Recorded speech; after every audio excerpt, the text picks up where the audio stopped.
देखिए, कल हम आदरणीय हेमा मालिनी जी से मिले। मैं था, मेरे साथ हमारे साथी राजू भटनागर जी थे। हम लोग हेमा मालिनी जी से मिले, उनसे सुबह चर्चा हुई।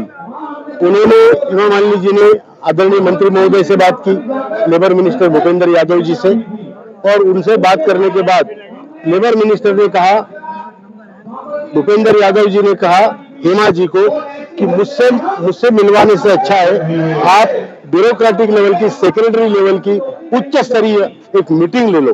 और वही लोग हैं जो करने वाले हैं, ब्यूरोक्रेट्स बेसिकली गणित उन्हीं को करना है।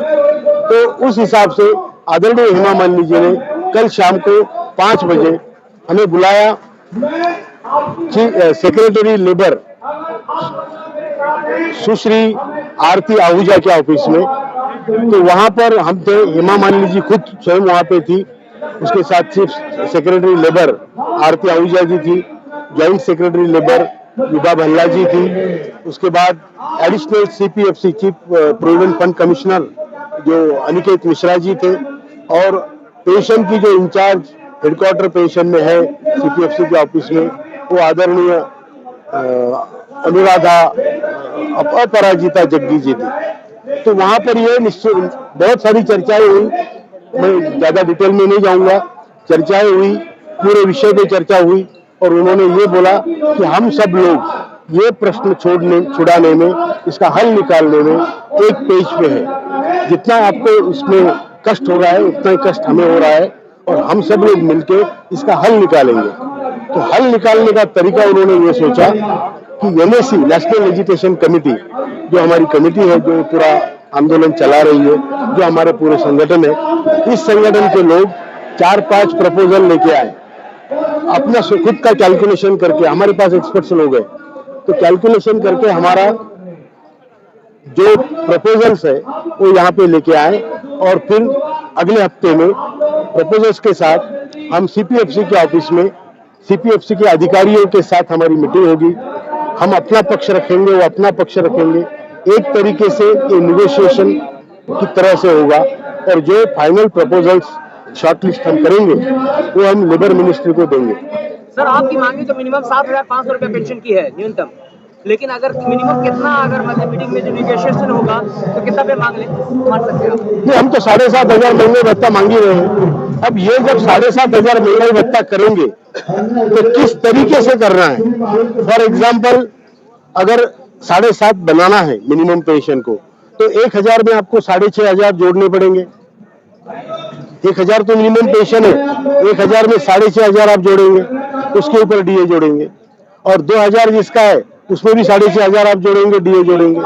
मतलब जो पैरिटी है, जिसको 1,000 है, 2,000 है, 3,000 है, ये पैरिटी भी बनी रहेगी। और हम लोग इस तरीके से सोच रहे हैं कि जैसे 7,500 इसका हुआ तो 2,000 वाले का 8,500 होना चाहिए, 3,000 वाले का 9,500 होना चाहिए।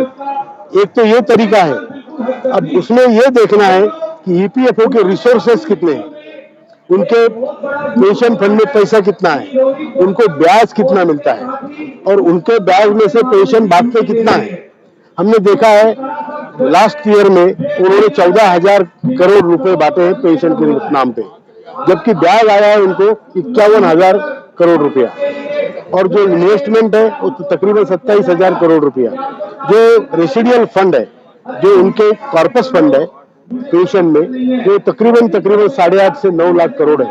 तो ये सारा देख के, और ऐसा इसमें ये देखना पड़ेगा कि इसको आने वाले पीढ़ियों के लिए फंड ड्राई ना हो जाए, ये भी देखना पड़ेगा। जो लोग रिटायर्ड हो रहे हैं उनको भी फंड ड्राई ना मिले, उनको भी उनकी पेंशन मिलती रहे। इस हिसाब से विचार करके हम 7,500 और महंगाई भत्ते की बात कर रहे हैं। कमांडर साहब, कहीं बीच के रास्ते पे तो नहीं जा रहे हो आप? कहीं बीच के रास्ते? नहीं, अभी तो मुझे रास्ता मालूम नहीं। अभी तो हमारी डिमांड 7,500 महंगाई भत्ता है, लेकिन उन्होंने ये किया कि भाई आप लोग, हम लोग सब विषय को सॉल्व करना चाहते हैं, हल करना चाहते हैं, तो आप ही खुद इसमें बैठो समिति में। ये बहुत बड़ी बात है, बड़ी बात। आप समिति में बैठो, डिसीजन मेकिंग में आप आ जाओ, और आप लोग और जो डिसीजन मेकर्स है वो साथ में मिलके इस पे हल निकालो। तो हम बोलेंगे 7,500 हो सकता है, 7,500 का कैलकुलेशन जो भी उनका है वो देखेंगे और फिर जरूरत पड़ी तो हम उसमें प्रपोजल देंगे कि ये इतना कम पड़ता है सरकार में, ये वो नहीं कह सकते।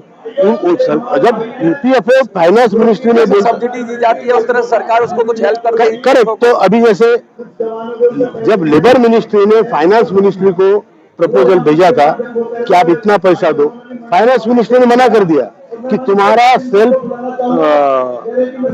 सेल्फ रेगुलेटेड फंड है, ट्रस्ट है, तो आप अपने पैसों से दो, हमें क्यों मांग रहे हो। अच्छा, लेकिन हम है कि जो आंदोलन कर रहे हैं हम इस फंड से भी ले सकते हैं, हम गुहार लगा सकते हैं प्रधानमंत्री। देखो हमें तो 3,000 के लगभग हरियाणा में हमें 2,500 है। तो आपका सुझाव बिल्कुल सही है, अच्छा है।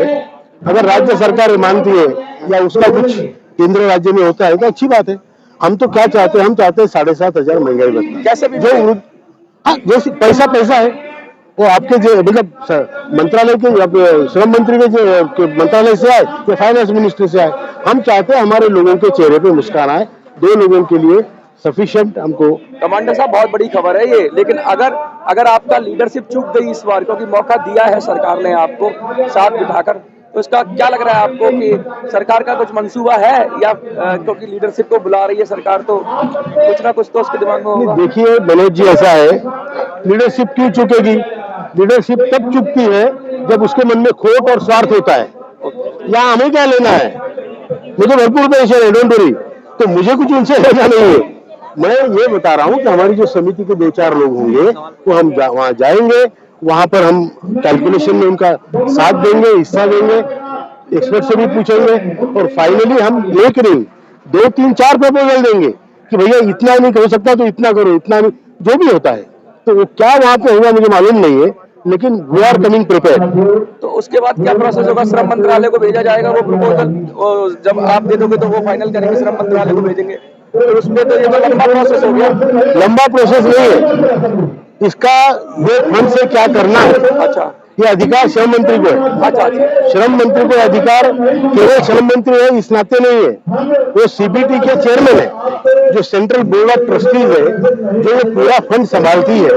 उसमें 43 मेंबर्स होते हैं, उसके चेयरमैन श्रम मंत्री होते हैं और जिसका सेक्रेटरी सीपीएफसी होता है। तो ये जब सीपीएफसी के ऑफिस में कैलकुलेशन होके लेबर सेक्रेटरी के पास जाएगा, वहां से क्लियर होगा तो श्रम मंत्री डिसीजन ले सकते हैं। अगर उसमें दिक्कत है तो फिर प्राइम मिनिस्टर जी को इसमें आदरणीय प्रधानमंत्री जी को इंटरवेंशन करना पड़ेगा। क्या लगता है शुरुआत हो गई है अब आपके पेंशन मिलने की? क्योंकि अब तक वादा किया जा रहा था, एक आपको वो दिया जा रहा था, कहते हैं कि आगे के भरोसा दिया जा रहा था, लेकिन अब आपको बुलाया जा रहा है, तो क्या लगता है कि शुरुआत हो गई है आपकी जो प्रक्रिया की पेंशन मिलने? बिल्कुल शुरुआत हो गई है। हमारे पास 1 महीना है, हम फिर 4 दिन में वापिस आ रहे हैं, इसलिए हम सब घर में जाके वापिस आ रहे हैं। धरना स्थगित यहाँ पर आपने देखा हमारे लोगों को दूर से आने में कितनी दिक्कतें हैं, फिर भी 11 दिन हमने चलाया और यहाँ पे पुलिस प्रशासन की कितनी जबरदस्ती है। मैं नहीं चाहता हमारे बूढ़े लोग, वृद्ध लोग यहाँ पे सफर करें, तो मैंने ये निश्चय किया है, डिसीजन लिया है, लोगों से पूछ के लिया है और ये डिसीजन लिया है कि अभी हम ये आंदोलन फिलहाल दिल्ली का स्थगित करेंगे, लेकिन जहां जहां हम रहते हैं तो जिलों में आंदोलन जारी रहेगा।